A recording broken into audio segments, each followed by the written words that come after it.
Have you ever been to a party where something just runs out? Maybe it's the snacks, or the music dies, or worse, the drinks dry up. It's an awkward moment, right?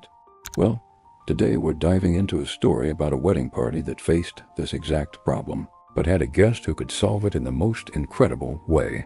This is the story of Jesus' first miracle, turning water into wine. It all starts in a small town called Cana in Galilee. Jesus, his mother Mary, and his disciples were all invited to a wedding celebration. Now, weddings back then weren't just a one-day affair. They could last for a whole week. It was a massive community event filled with joy, dancing, and feasting. The host had a huge responsibility to make sure everyone was well fed and had plenty to drink. Everything was going great. The music was playing, people were laughing, until a crisis hit. They ran out of wine. Imagine the host's panic. In that culture, running out of wine wasn't just an inconvenience. It was a major social embarrassment.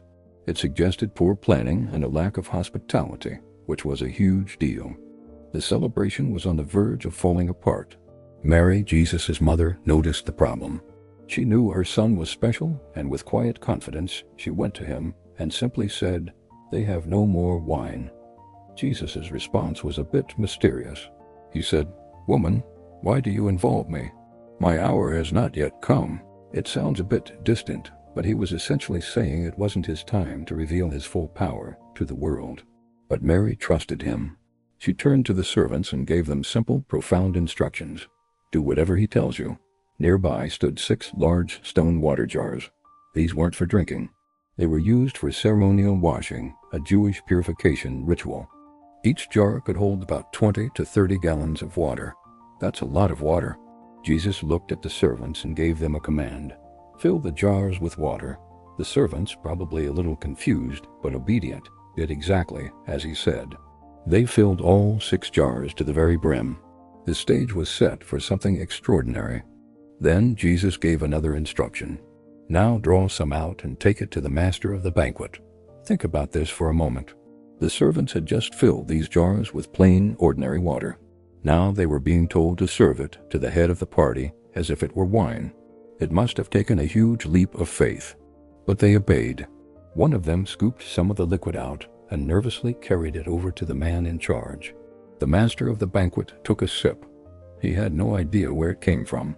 He didn't know about the water, the empty wineskins, or Jesus' quiet command. He only knew one thing. This was the best wine he had ever tasted.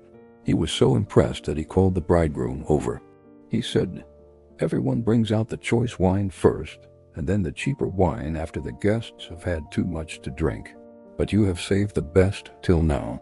He thought the bridegroom had been holding back the premium stuff. But we know the truth. This amazing wine wasn't from a cellar. It was a gift, a miracle. It was ordinary water transformed into something extraordinary.